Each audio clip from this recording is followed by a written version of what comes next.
Even though I have said that I am happy with the channel, even though I don't have subscribers, but there's still some parts of me that seeks validation from people. So I haven't really shared this channel with my mom, doesn't know it exists, my dad, my sibling, no one knows.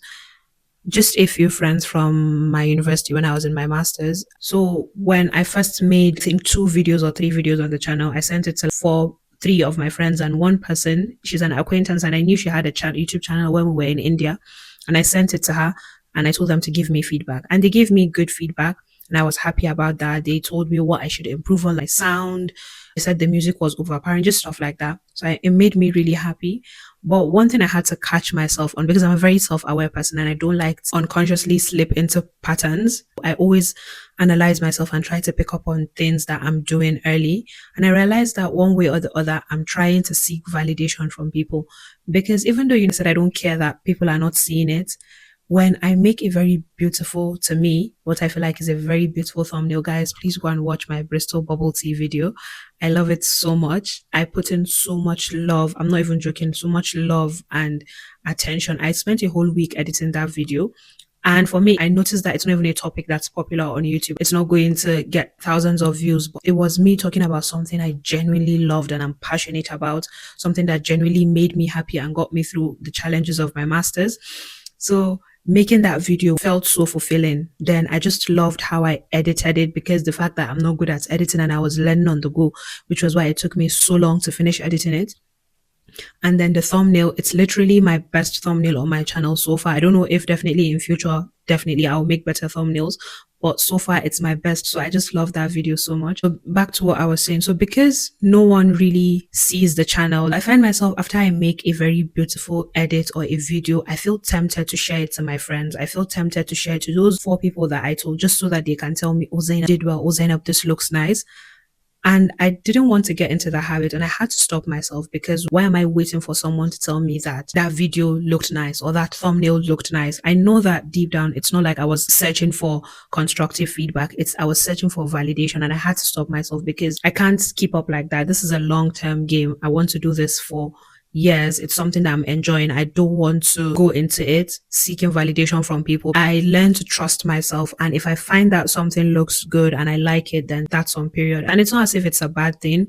But what happens is they have certain perspectives, apart from, let's say, real feedback, let's say about sound and stuff like that. But they're just little things that are personal to me or how I do things. That's not the same way with them. So I would keep getting different advice that would make me change who I am as a person. And as I'm growing by the years, one of my biggest goal is knowing myself and being true to myself, learning to show up in the world authentically as I am as a person, with my quirks, with my way of doing things, whether people find it interesting or weird. Yeah, this is getting too long, but then the next one I forgot to touch on is perception. And this is a whole very huge part of this. Generally in my life, I care about how people perceive me. And I know as human beings we do, but I think mine is really bad. I don't want to even go into it. So even on my Instagram, I used to, after posting it, I delete the app, because just the thought of someone misunderstanding what I said, someone seeing me as something that I am not, seeing me in a negative way, wasn't such a nice feeling. And I had to force myself to come to terms with it. And I'm still struggling with it. But the difference now is that I have learned to ignore it and put a name to it. So before, I used to act on it. So if I felt, I didn't even have a name for it, but it used to stop me from doing things. But later, when I put a name to it, when I realized this is the problem, I didn't let it stop me. So even though I literally felt like I was having a panic attack after I uploaded a video on YouTube, it's actually really chill because no one sees it. That's the good thing. I don't know whether it's fake confidence I'm having now because no one is seeing it, but that's the good thing. But for Instagram, I have people from my high school. I have people from India. I have people that know me, people that I met here, and not everyone comments. So I know how I look at people's videos sometimes without commenting, even though I like them and even though I don't like them. So just the thought of having thousands of people, and I just have 1,000 something followers on Instagram, but just the thought of having thousands of people looking at me, seeing me and judging me based on their own perspectives, it was really difficult to come to terms with, which is why when I opened this channel, I am so proud of myself that I did not make the mistake of sharing it on my Instagram or talking about it, because I do believe that if I had done that, it would have limited how I would be operating on this channel. So, for example, big example, I posted a heartbreak video where I was very sad. I would never in my wildest dreams post that on Instagram. And if I, because I knew that there are people who just watch you without commenting. And something about YouTube is like you actually sometimes don't know people that are viewing your videos. You mostly don't know who is watching your videos. It would have definitely stopped me from posting videos like that where I was vulnerable and talking about even these things that I'm saying now. If I knew that there was a possibility that someone from my family, especially or my friends, or just someone would be able to most likely see those videos, especially the heartbreak one, it's something that I never thought I would do. But I'm trying to, yeah, so I definitely wouldn't have posted it. So I'm really proud of myself that I made that decision, even though I'm learning to not care about people's perception of me, but I know that I'm being honest with myself to know that I am not 100% there yet. It's a work in progress. So just don't push yourself one at a time, little steps. When I am ready, I would post, I would wait till when I am ready and when I have grown a thicker skin to talk about how I have a YouTube channel on Instagram and link it in my bio. I can't wait to do that. I want to talk about a few things that have helped me with all these struggles. First of all, I think the whole solution to all these struggles and problems is just doing things even though I'm scared. Doing them scared, doing them anxious, doing or posting even if I don't like it or I don't like how I look. So second thing is being self-aware, giving a name to my feelings and not acting on those feelings. So before, if I felt overwhelmed or I felt anxious or my feelings of fear of being perceived or comparison, stuff like that, because I didn't put a name to those feelings and I wasn't being self-aware, I let them dictate how I acted. So once I started feeling anxious or overwhelmed, because I didn't really put a name to it, I didn't know what that feeling was. I just know that it's not a nice feeling and it's something that making me not want to do this. And then I back out. Then I don't make the video. I don't make the edit. I just let go of everything. But once you're able to put a name, once you're able to say, it's not like this video is not good. It's just that I am worried that people are not going to care about what I am saying. It's not that the video doesn't look nice. It's just that I am comparing this video to other people's video. If you can put a name to these things, then you're able to detach. So when I realize that it's comparison, then I'm like, oh, yes, I'm comparing, but it's okay that I'm comparing. I can give myself a pep talk. It's like trying to find a logical reason. I force myself. I'm like, Zainab, what is the really logically, what is the reason why you don't want to make this video? If I scan my brain and I search and I'm seeing that it's just things like anxiety, comparison, perception, that's not a good enough reason. It has to be something logical. I'm giving out wrong information, or what I'm saying doesn't make sense, or there's just something that's wrong, that's logical, that's not based on my feelings. If it's not that, then for me that's not a valid reason. I would still do it. So there are many videos that I have posted where I feel like I don't look nice, but then I tell myself then that's not a valuable reason, because I keep trying to explain to my brain. I feel like I'm parenting myself every day that I am more than how I look. I am more than how I sound. I am more than how articulate I am. It doesn't matter if I look ugly. It doesn't matter if my eyeliner doesn't look nice. In as long as I am happy with what I am saying, I am proud of what I'm saying, I'm feeling fulfilled, I'm enjoying what I am doing. In as long as what I am saying is helping someone or valuable to someone, then it doesn't matter how I look. The next solution that I have found works for me is not overcomplicating things, not feeling like I have to have the best edits. The next thing is believing that and telling myself that I have something to offer to the world. I have value that I can offer. My thoughts matter, my feelings matter, my experience, my perspective matters. And this is really thrown around everywhere. You hear it about how there's no one like you. But then I'm really believing it now that there's genuinely no one like Zainab. There's no one who has attended the secondary school I attended and got the experience. There's no one that has lived in Nigeria the way I have lived in and gone to India and spent 5 years and did the course I did and met the people I did and then came to the UK and then went to the University of Bristol and did what I did. And my whole me as a person, there's no one like me. No one. And it's truly believing that every thought I have, every perspective I have matters.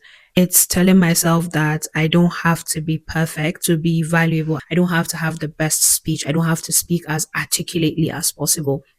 I don't have to have the best English grammar to be valuable. The way I speak, the way I am now, I am good enough.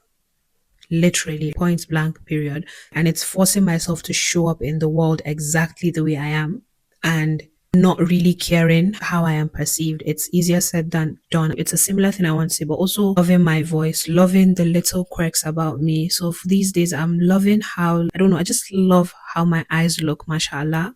I don't know, I just love my eyes, mashallah. I'm loving these, I don't know, I'm just finding myself. Before I used to make videos, I used to hate how I sounded. I used to hate my voice and I used to hide it behind sound of music or piano sounds, whatever. But then stepping into my power and believing that my voice is good enough, this the way I sound is good enough. When I'm recording a video, I start to think that, oh, people are judging how my voice doesn't sound nice. So I'm learning to love my voice the way it is. Like, genuinely now, I love hearing myself speak. I love my voice so, so much. And I know it's weird to say, but with time, constantly hearing my voice the way it is, it's just unique. And then it's beautiful. It doesn't have to sound like everybody's voice. So I think it's truly embracing that you're a unique and different person that has value to offer. There's no one that is you. So next thing is working with what I have. So like I said, I'm someone who overcomplicates things and who is a perfectionist. When you have those type of traits, it makes you procrastinate on doing things till you don't do them, or you give yourself excuses for the reasons why you're not doing what you said you should do. So I have a phone, I have an iPad, and I have a MacBook. My iPad is 10th generation. So at a point in time, I was convincing myself that I had to get a camera because I need to record in landscape.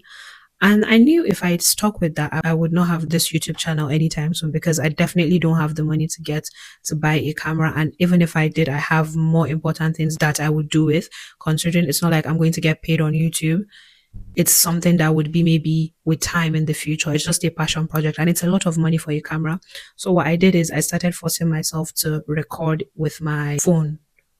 One thing I did is I got a tripod that would let me position my phone in a landscape mode. But what happened is I wasn't able to position myself properly. And I just didn't like how I looked on my phone. And then I was like, I just remembered, I was like, wait, when you were in Bristol, you were recording with your iPad and it was looking good. So why do you feel like you can't do that? And I know that maybe my video might not be the best quality, but it's still telling myself that something is better than nothing. And I've been recording with my iPad. Then another thing that almost stopped me was even with my iPad, I had the issue of I needed a tripod. There are some tripods for iPads and that I was overthinking it and I had to force myself. I'm like, so literally now this iPad is on a jewelry box.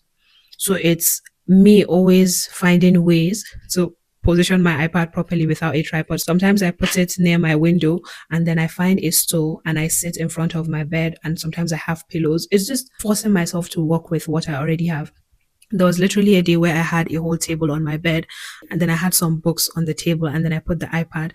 So I had a lamp because I also don't have any good lighting. I don't have the ring lights or those big lights. So I just have those selfie lights and my bedside lamp.